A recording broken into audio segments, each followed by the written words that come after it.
another thing to prove. See, these are people. This is not Wikipedia, guys. This is not this online, this made up stuff. This is not reports from people taking these cursory looks at Vodun and the history of Dahomey from Melville Herskovitz, or all that made up stuff he was talking about, and the like. This is coming from one who has been living this culture for a while. So another proof of they knew what they were doing. They knew about chattel, as they call it, chattel slavery, 100%, is the existence of the Aguda community in southern Benin. The Aguda are those, they started, and pretty much still are, but they started as those who had either some kind of way got out of captivity in Brazil and made it back to Dahomey. Sometimes they bought their freedom, various things happened, but they got some kind of way they got back to southern Benin. Now, they talked about the horrors of captivity that they went through. Ironically, though, there were a few of them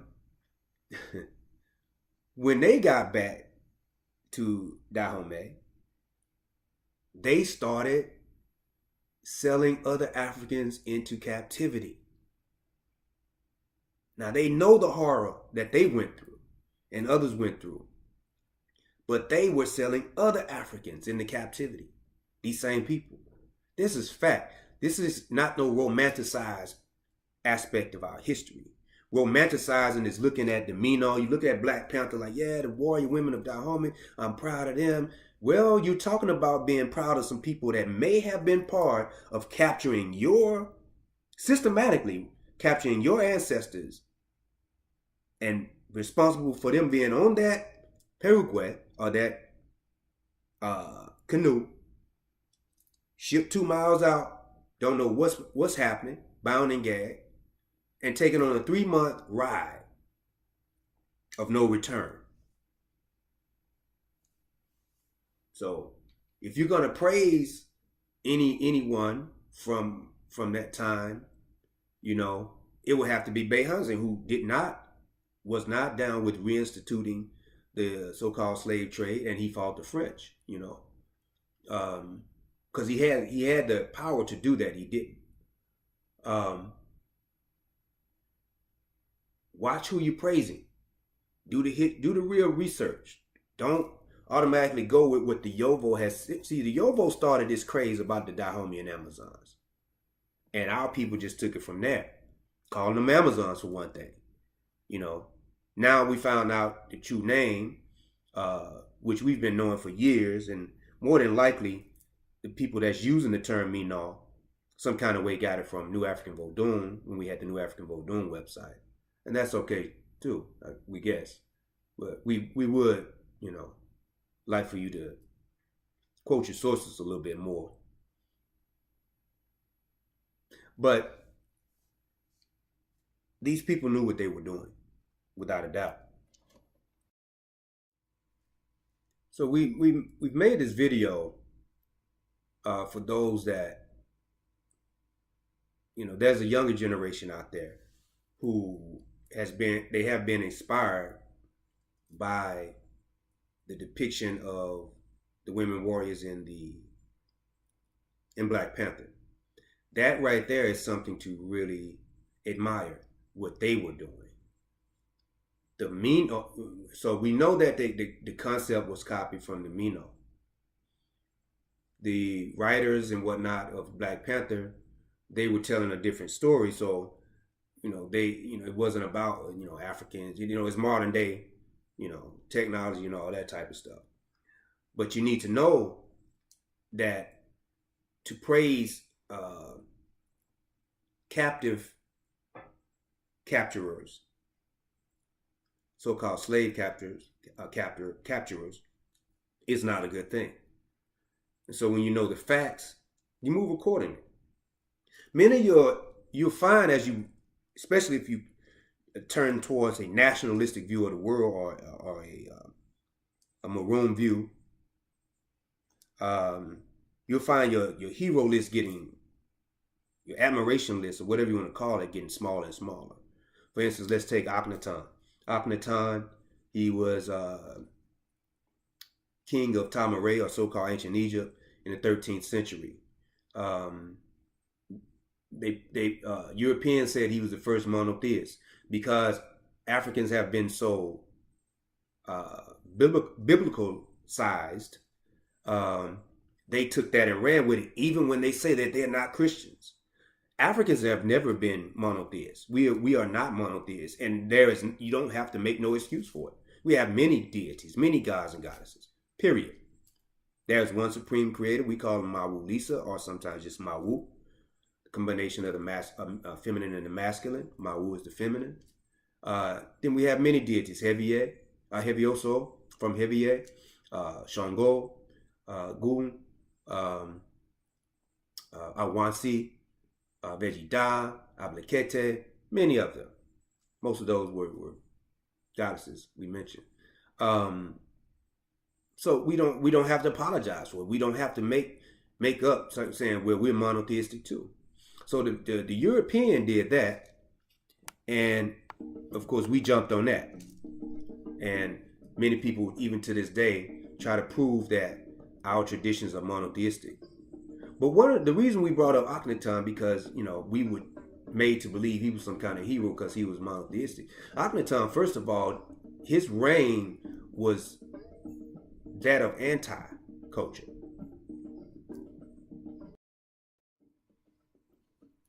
His reign as Pharaoh or Pharaoh was filled with him trying to reverse culture. For instance, his name was Amenhotep III. Amenhotep IV. His father was Amenhotep III, another sellout, married to a Yovo, a non-African woman. One of his wives was anyway.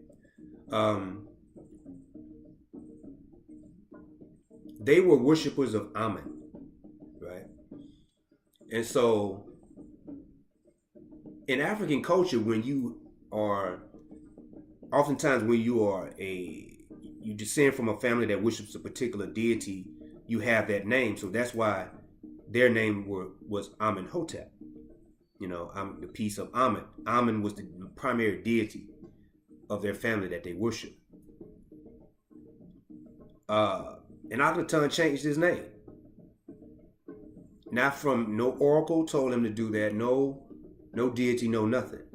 That was strike one. And so then he started to tear down the temples of Amen because he had this thing for the deity Ra.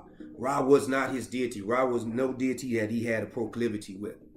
That's just like somebody, they know they're almost Shango, child of Shango. They might be even initiated to Shango, and they have a Shango name. Let's say Shango Wunmi, But they say, you know what, I want an Ogun name, so I'm going to name myself Ogun something.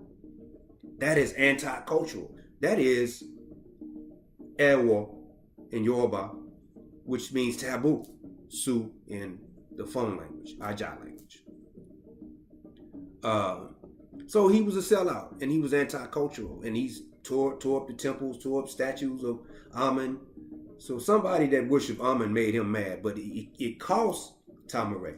Another example of when you become a true Maroon or nationalist and overstand history for real is when your list gets short, is Mansa Musa. A lot of people have named their children Musa or Mansa Musa. Mansa means king. Musa, of course, is a Africanized version of Moses. It's really Arabic. It's just straight up Arabic. This man took all the gold out of West Africa, out of his area, West Africa, and took it to the Arabs in Arabia to prove that he was a real Muslim. What's funny is that he was broke on the way back, and he had to borrow money from these same people that he gave his money to.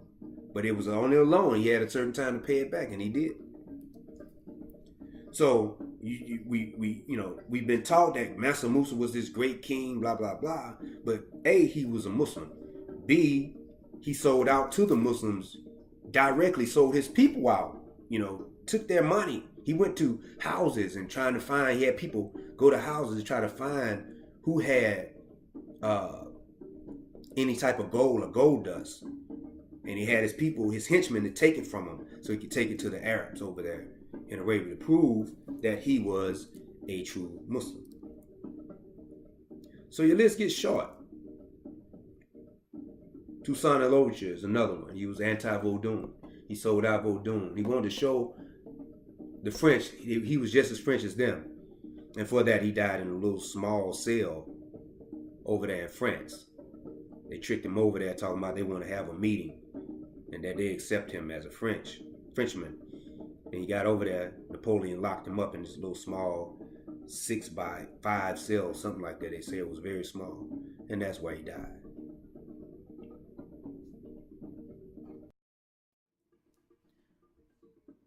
So we understand the inspiration that's going on with New African people due to the movie Black Panther and various other factors. But we caution against this Wikipedia culture, meaning culture through Wikipedia. You feign the culture. Of course, you can't get Wikipedia culture through Wikipedia. But you're not communicating with those people that are living the culture. And oftentimes, too, we're seeing with these various videos online, the people that are like from these areas are just allowing you to believe certain things because they want you to come and patronize their villages and their cities. So they just let you believe certain things without correcting you. And what's interesting also on top of that is that they will have a conversation with someone like us and tell the truth because they are forced to tell the truth with us. And we just ask them, well, why you don't tell them that? And they come with all types of excuses about what you all are not ready for. Malcolm X said, if you give he believed if you give a people a plan, proper information, they will act on it. Right now, a lot of New African people, and a New African for those that are new to our videos, a New African is an African who is a descendant of those captive Africans. New African meaning a New African reality was created through our geographical and historical circumstances. So we are presenting you with the proper information. We encourage you to talk to people that are in the culture about these various things. Most of these videos, most of the stuff online is absolutely incorrect. Absolutely incorrect. And it's coming from people that do not live this culture. Our people descend from Heavy, which is in southern Benin, and they never submitted to the rule of Dahomean. See, so when you read the European historical record, they refer to all that area as Dahomean. Well, Dahomean tried to stake claim of that whole area, but there were a lot of the Aje groups down there. The collective name of those people is Aje.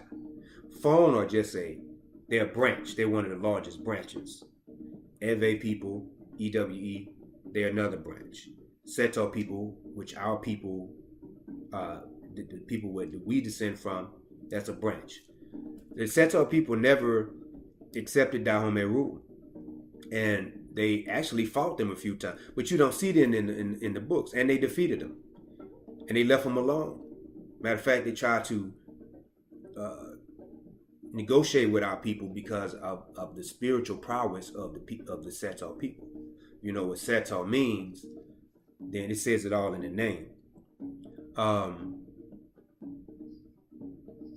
So a lot of these people did not accept this. They were not Dahomeans, as a lot of, so the point is that you see this generalization of the history written by Yovo, many of them involved in the captivity trade, or they were missionaries, and you don't know the intricacies. You don't know that the Mino were so-called slave catchers. They were for a long time, for up until the time of Behunzin. Behunzin came on the throne in 1890. So from the very, very early 1810s up until 1890, they were, and Behunzin stopped that. So we hope that you've gotten something from this video. Check us out. We have more videos. We have our books on the Vodun tradition at www.restorationhealing.com. Restorationhealing.com. We have 17 publications on the culture. Our latest is the Kilombo Paradigm, Maroon Sovereignty through Vodun Culture. That's the title of it. It is probably our most profound work. And we're talking about how to actually gain sovereignty using Vodun, using real culture. You can't do that through Wikipedia. You can't do that through looking up these videos with all this made up stuff. You can't do that. And we find it interesting that the made up videos are the ones that, get the most looks and likes and all that. Which is telling. Unfortunately, once again, we are a monarchy of reality. And the reality of that says that our people, the majority of our people, like made up stuff.